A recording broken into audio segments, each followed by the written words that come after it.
Hi creators, நம்ம இன்றைக்கி என்ன சாப்டர் பார்க்க போகிறோம்னா த சீக்ரெட் புக்கில் உள்ள த பவர்ஃபுல் ப்ராசஸ்ங்கிற சாப்டர் தான் பார்க்க போகிறோம்.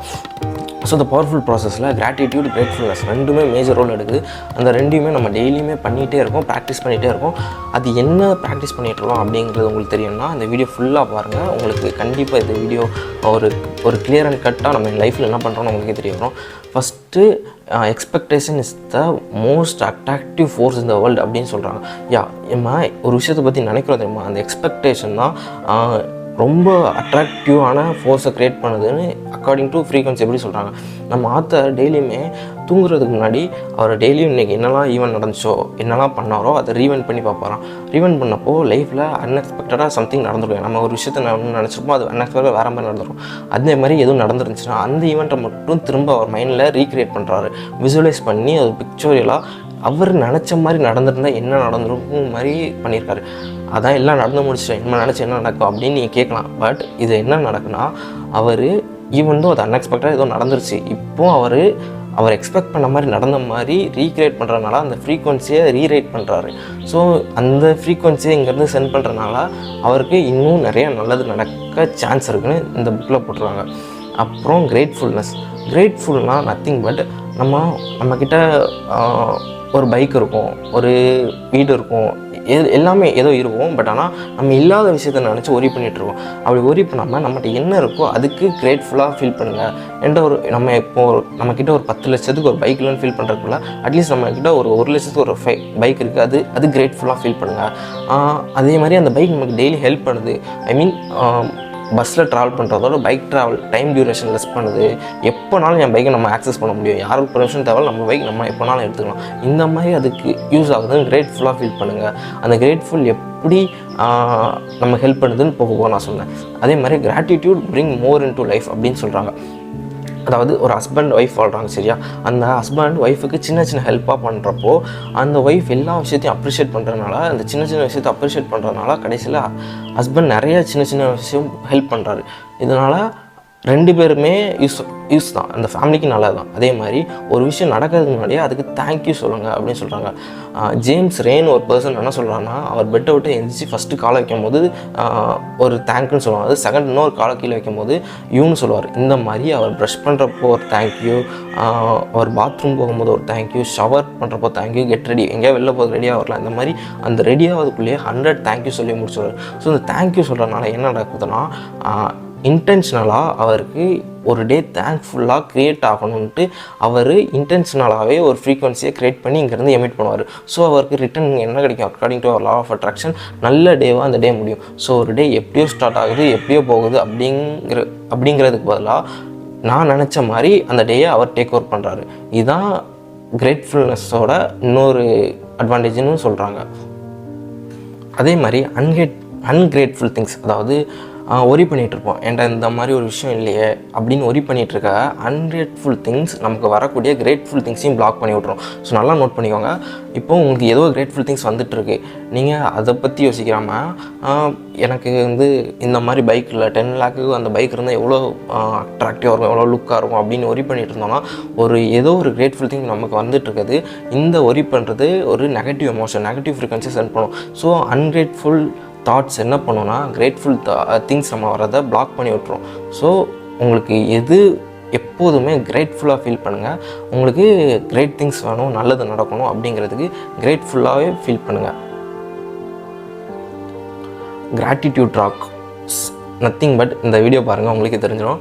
கிராட்டிடியூட் ராக் ஒரு நாள் நம்ம ஆத்தர் எங்கே போகிறாருன்னா, பீச் பக்கம் போயிட்டு சும்மா ரேண்டமாக பீச் போயிட்டு அவருக்கு ஃபீல் பண்ணுறதுக்காக போயிருக்காரு.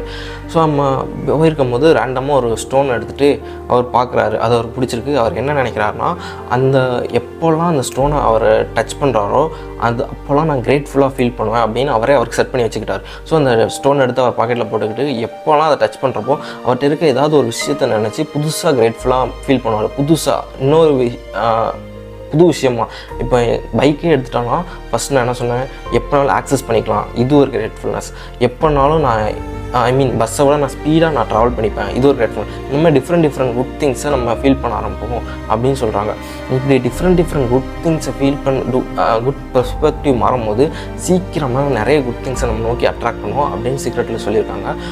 அதே மாதிரி ஒரு நாள் அவர் ஆஃப்ரிக்காவுக்கு ட்ராவல் பண்ணியிருக்கும்போது இந்த ஸ்டோனை பார்க்கும்போது ஒரு ஆஃப்ரிக்கன் பீப்புள் இதை பற்றி கேட்டப்போ அவர் சொல்லியிருக்காரு, நான் இதை இந்த மாதிரி நினச்சிருக்கேன் அப்படின்னு சொன்னப்போ இதை கிராட்டிடியூட் ராக் அப்படின்னு அந்த ஆஃப்ரிக்கன் பர்சன் சொல்லிட்டு போயிட்டார். இவரும் நம்ம ஊருக்கு அவர் ஊருக்கு ரிட்டர்ன் ஆகிட்டார். ஒரு கொஞ்ச நாள் கழித்து அந்த ஆஃப்ரிக்கன் பர்சன்ட் மெயில் வருது, அவரோட பையன் ஹைப்பர்டைட்டிஸ்ங்கிற ஒரு டிசீஸால் அஃபெக்ட் ஆகி ரொம்ப டையிங் ஸ்டேஜில் இருக்கான், எனக்கு ரொம்ப டிஸ்டர்ப்டாக இருக்கேன், எனக்கு அந்த கிரேட்ஃபுல் ராக்கை சென்ட் பண்ணுறீங்களா அப்படின்னு கேட்ட உடனே நம்ம ஆத்தர் உடனே ஷோர் இந்த சென்ட் பண்ணுறேன்னு சொல்லி அந்த 3 ஸ்டோன் கடையில் போய் சும்மா அந்த மீனுக்கு போட வந்துருமா அந்த மாதிரி ஸ்டோன் 3 ஸ்டோன் வாங்கி அந்த ஸ்டோனை இவருக்கு சென்ட் பண்ணிட்டார்.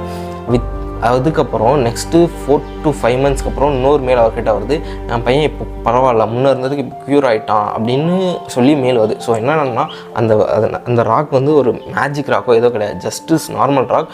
அதை டச் பண்ணுறப்போ எப்படி ஃபீல் பண்ணுறோம் நம்ம தான் நமக்கு அதை செட் பண்ணி வச்சுக்கிட்டோம். ஸோ டியூ டு நம்ம கிரேட்ஃபுல்லாக ஃபீல் பண்ணுறதுனால நிறைய நல்ல விஷயம் நடந்திருக்கு, நிறைய டிசீஸ் கூட க்யூர் ஆகிருக்கு அப்படின்னு இந்த புக்கில் போட்டிருக்காங்க. அடுத்து பவர் ஆஃப் விசுவலைசேஷன். விசுவலைசேஷன்னா ஒன்றும் இல்லை, நம்ம ஒரு விஷயத்த நினச்சி பார்க்குறோம்ல, விர்ச்சுவலாக நம்ம மைண்டில் நினச்சி பார்க்குறது தான். எக்ஸாம்பிள், நம்ம ஒரு ஷோரூம் போகிறோம், ஷோரூம் உள்ளே என்ட்ரு ஆனால் எப்படி இருக்கும், ஈவன் நம்ம அங்கே ஃபிசிக்கலாக இல்லாட்டாலும் அங்கே என்ட்ரு ஆனால் எப்படி இருக்கும், அதுக்கப்புறம் அங்கே எத்தனை பைக்ஸ் வச்சுருக்காங்க, அந்த பைக் நம்ம ஃபேவரட் பைக் எங்கே நிப்பாட்டி வச்சுருக்காங்க எப்படின்னு மைண்டில் விசுவலைஸ் பண்ணுறோம்லாம். இந்த விசுவலைசேஷனுக்கே பெரிய பவர் இருக்குதுன்னு சொல்கிறாங்க. எப்படின்னா எக்ஸாம்பிள், பெரிய இன்வென்ட் பண்ணால் தாமஸ் ஆல்வா எடிசன் எடுத்துக்கோங்க. அவர் பல்ப் இப்படி இருக்குன்னு ஒரு விஷயத்தை அவர் யோசிக்கலாம், விசுவலைஸ் பண்ணலாம், அது இப்படி பிரைட் ஆகும்னு நினைக்கலாம், அவங்க நேரத்துக்கு லைட்டே இருக்காது.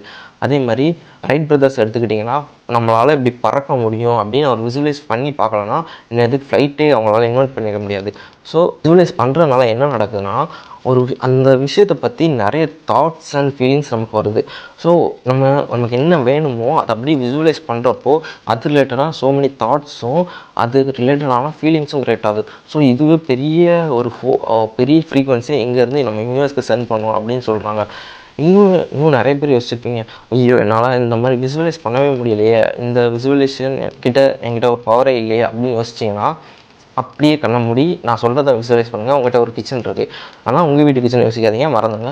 அந்த கிச்சனில் 4 கபோர்ட் இருக்குது, ஒரு ஃப்ரிட்ஜ் இருக்குது, ஒரு ஓவன் இருக்குது. இந்த மாதிரி இமேஜின் பண்ணுவாங்க. ஒவ்வொருத்தரும் ஒவ்வொரு தாட்டம் இருக்கும். கபோர்ட் ஹரிசானலாக இருக்கலாம், வெர்டிக்கலாக வந்துக்கலாம். இந்த மாதிரி ஒரு ஃப்ரிட்ஜ் இருந்துருக்கும், டபுள் டோராக இருக்கும், சிங்கிள் டோராக இருக்கும். இந்த மாதிரி விசுவலைஸ் பண்ணுறீங்களா, உங்களால் பண்ண முடியுதுல்ல, அப்போனா உங்களாலேயும் ஒரு விஷயத்த நினைக்க முடியும். இதுதான் விசுவலைசேஷன் சொல்கிறாங்க. ஸோ நம்ம ஆத்தர் ஒரு எக்ஸ்பிளைன் பண்ணியிருக்காங்க. என்னென்னா ஒலிம்பிக்ஸ் ரன் பண்ணுவாங்கள்ல அத்லெட்ஸ், அவங்கள கூப்பிட்டு ரன் பண்ணாமல் பெட்டில் ஒரு இடத்துல உட்கார வச்சுட்டு நிறைய மிஷினை வச்சு அவங்க பாடியில் உள்ள இதெல்லாம் ஆக்டிவிட்டீஸை மெஷர் பண்ணுறதுக்கு சில மிஷினில் கனெக்ட் பண்ணிவிட்டு, இப்போ நீங்கள் அத்லெட்டில் ரன் பண்ணுறீங்க, அத்லெட்டில் வின் பண்ணணும்னா என்ன பண்ணணும் அப்படின்னு மட்டும் யோசிங்க, ஆனால் நீங்கள் ரன் பண்ணலாம் மைண்டில் மட்டும் யோசிங்க அப்படின்னு சொல்லி ஒரு எக்ஸ்பிளைன் பண்ணும்போது அதுக்கு எந்த ரிசல்ட் என்ன கிடைக்குன்னா, அவங்க ஓடவே இல்லை, அப்படியே அதே பொசிஷனில் இருந்தாலும் அவங்க மசில்லாம் அப்படியே ஆக்டிவேட் ஆகுது. ரன் ஆகும்போது என்னென்ன ஸ்பீடுக்கு மசில் டைட் ஆகுமோ அந்த அளவுக்கு இங்கேயும் டைட் ஆகிருக்கு, ஈக்குவலாக எல்லாமே ஆயிருக்கு. ஸோ இதோட எண்ட் ரிசல்ட்னால் உங்கள் மைண்ட் ஒரு விஷயத்தை திங்க் பண்ணுதுன்னா அது மைண்ட் மட்டும் திங்க் பண்ணல, அது ஈக்குவலாக நம்ம பாடியும் ரியாக்ட் பண்ண ஆரம்பித்தோம். ஸோ ஒரு விஷயத்தை பற்றி நினைக்கிறப்போ இவ்வளோ பெனிஃபிட்ஸ் இருக்குன்னு சொல்லியிருக்காங்க. இப்போ நீங்கள் கேட்கலாம், நான் ஒரு விஷயத்தை பற்றி நினைக்கிறேன், என்கிட்ட எனக்கு திங்கிங் இருக்குது, அதேமாதிரி எனக்கு விசுவலைசேஷனும் இருக்குது, அப்படிங்கிறப்போ எனக்கு அது வந்துடுமான்னு கேட்டிங்கன்னா அது மட்டும் போதாது. அப்படி பண்ணுறப்போ நம்ம ஒரு ஃபீலிங் குட்டாக இருக்கும், ரொம்பவே அதை நினச்சி நல்லா தான் நம்ம ஃபீல் பண்ணுவோம். அப்போ மட்டும்தான் அந்த விஷயம் நம்மக்கிட்ட வரும். சும்மா நார்மலாக ஏதோ விஷயத்தை நினைக்கிறேன், நார்மலாக ஏதோ ஒரு விஷயத்தை விசுவலைஸ் பண்ணுறதுக்கும் அந்த ஃபீல்டுக்குள்ளே இருக்கும்போது நான் எப்படி ஃபீல் பண்ணுறேன், நான் எவ்வளோ குட்டாக ஃபீல் பண்ணுறேன், எனக்கு எவ்வளோ ஹாப்பியாக ஃபீல் பண்ணுறேன், எவ்வளோ ஒண்டர்ஃபுல்லாக ஃபீல் பண்ணுறேங்கிறத பொறுத்து தான் அந்த விஷயம் நமக்கு வரும். நெக்ஸ்ட்டு சாப்டர் என்னன்னா பவர் ஆஃப் ஆக்ஷன். ஓகேயா, இந்த பவர் ஆஃப் ஆக்ஷனில் பற்றி இந்த புக்கில் 2 ட்ரூ ஸ்டோரியை பற்றி போடுறாங்க. ஒன்று ஜெனின்னு ஒரு பர்சன் இருக்காங்க, அந்த ஜெனிங்கிற பர்சனுக்கு பாப் பாப் ப்ரொடெக்டர்னு ஒரு ஆத்தர் இருக்காங்க சரியா. அந்த ஆத்தர் வந்து இந்த சீக்ரெட்டில் ஆத்தருங்கிறப்ப ஒரு பர்சன் வச்சுக்கோங்களேன். அவர் இந்த இடத்துல நிறைய தாட்ஸ் ஷேர் பண்ணியிருப்பாங்க. ஸோ அவரோட ஃபேன் இந்த ஜெனி என்ன பண்ணுவாங்கன்னா டெய்லியும் அட்லீஸ்ட் 1 டேக்கு 1 டைமாக இந்த சீக்ரெட்டுங்கிற மூவி முன்னாடி ரிலீஸ் ஆகிருந்துச்சு. ஆக்சுவலாக இந்த புக்கு முன்னாடி அப்படி ஒரு படமும் இருக்குது. ஸோ இந்த சீக்ரெட்டுங்கிற புக்கை ஒரு நாளைக்கு 1 டைமாவது பார்த்துருவாங்க. ஸோ அதனாலேயே அவங்களுக்கு ஃபீலிங் ஹாப்பியாக இருக்குது. ஓகே, ரொம்ப ஹாப்பியாக ஃபீல் பண்ணிகிட்டே வந்திருக்காங்க. ஒரு நாள் ஒரு பர்சன் ஒரு லெட்டர் எடுத்துகிட்டு டெலிவரி பண்ணுவாங்க. லெட்டர் அவங்க தெரியாமல் இவங்க அட்ரஸ்க்கு டெலிவரி பண்ணிட்டாங்க. டெலிவரி பண்ணாங்கன்னா கடைசியில் என்ன ஆயிடுச்சுன்னா அதை ஓப்பன் பண்ணி பார்த்தா அதில் போட்டிருக்க அட்ரஸ் வந்து பாப் ப்ரொடெக்டர் அப்படின்னு போட்டிருக்கு. இவங்களுக்கு ஷாக்கு, என்னடா அவங்களோட இது எனக்கு வந்துருக்குன்னு பார்த்தா 2 பேரோட டோர் நம்பரும் கிட்டத்தட்ட சேமாக தான் இருக்குது. அப்புறம் தான் இவங்களுக்கு தெரியுது இவங்க வீட்டில் இருந்து 4 வீடு தள்ளி தான் அந்த ஆத்தரும் இருக்கார். பட் ஆனால் அவங்க யோசிக்கிறாங்க அவர் எப்போதும் ட்ராவல் பண்ணிகிட்டே எல்லாம் இருப்பார், இப்போ எப்படி அவர் வீட்டில் இருப்பார் அப்படின்னு அவங்க யோசிக்கும் போது தான் சரி போய் ட்ரை பண்ணி பார்ப்போமே. அங்கே போய் ட்ரை பண்ணும்போது கடைசியில் என்ன நடக்குதுன்னா அங்கே ஆத்தர் இருக்கார். இவரோட ஃபேவரட் ஆத்தரை இவங்க மீட் பண்ணிட்டாங்க.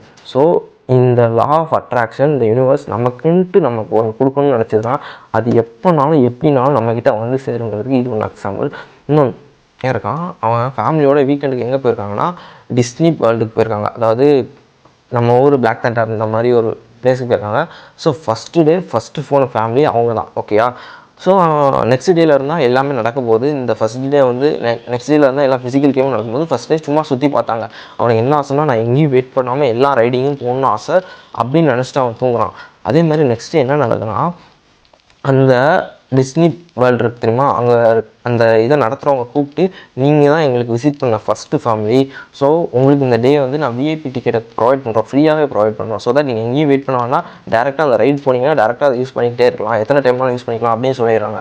அப்போ தான் அவனுக்கு அந்த பையனும் ஷாக்கு, என்னடா நேற்று நினச்சேன் இது எப்படியே நடக்குதுன்ட்டு அவனுக்கு ஒரு ஷாக் அண்ட் ஒண்டர் ஃபீலில் அது நடந்துருச்சு. ஸோ இதுலேருந்து என்ன தெரியுதுன்னா நமக்குன்னு ஒரு விஷயம் நமக்குன்னு வரணும்னு இருந்துச்சுன்னா அது யாராலையுமே ஸ்டாப் பண்ண முடியாது, அது நம்ம கிட்ட கண்டிப்பாக வந்து சேர்ந்துடும். இதுதான் லா ஆஃப் அட்ராக்ஷன், யூனிவர்ஸ் எல்லாமே கலந்து நமக்கு கொடுத்துரும். ஸோ இந்த புக்கை எழுதுறதுக்கு முன்னாடி லா ஆஃப் அட்ராக்ஷனை பற்றி தெரிஞ்ச நம்ம ஆத்தர் என்ன பண்ணார்னா அவர் விஷன் போர்டுன்னு ஒன்று க்ரியேட் பண்ணார். அவருக்கு 3 விஷயத்துக்கு மேலே ஆசை. அவர் பிடிச்ச ஹோம், பிடிச்ச ஃபர்னிச்சர், அப்புறம் அவங்களுக்கு பிடிச்ச ஒரு கார். இந்த மாதிரி 3 விஷயத்த அவருக்கு வேணுங்கிற மாதிரி ஒரு 3 பாக்ஸ்குள்ளே எழுதி அதை போட்டு பாக்ஸை நல்லா மூடி வச்சுருந்தாரு. அதை யாரும் ஓப்பன் பண்ணியா நல்லா டேப் போட்டு மூடிட்டார். ஸோ இதில் இருந்து என்ன நடக்குன்னா 5 வருஷம் கழித்து அவர் கலிஃபோர்னியாவில் ஒரு புது வீடு வாங்குறாரு. அதுக்கப்புறம் இப்படி ஒரு செஞ்சதே அவர் மறந்துட்டு எல்லாமே பண்ணிகிட்ருக்காரு. கலிஃபோர்னியாவில் வீடு வாங்கிட்டார். அவர் என்னென்னலாம் பண்ண நினச்சா அப்படியே அவருக்கு நடந்துருச்சு. ஒரு நாள் அவங்க பையன் பார்த்துட்டு இது என்ன பாக்ஸ் அப்படின்னு அவங்க அப்பா கிட்ட கேட்கும்போது அவர் சொல்கிறாரு இதுதான் என்னோடய விஷன் போர்டு. இது விஷன் போர்டுனா என்னென்னு அவன் கேட்கும்போது இதுதான் நான் இதுக்கு முன்னாடி பண்ணணும்னு நினச்சி எழுதி வச்சேன், பட் ஆனால் மறந்து போயிடுச்சு அப்படின்ட்டு சும்மா அந்த விஷன் போர்டை ஓப்பன் பண்ணி காமிக்கும் போது தான் அந்த ஆத்தருக்கே கண்ணு கலங்கிடுச்சு. ஏன்னா அவர் என்ன எழுதியிருந்தாருன்னா நான் வந்து எனக்கு சொந்தமாக ஒரு வீடு வேணும் அப்படிங்கிற மாதிரி ரொம்ப எமோஷ்னலாக அதில் எழுதியிருப்பார். அதே மாதிரி 5 வருஷம் கழித்து அவர் வாங்கியிருப்பார்.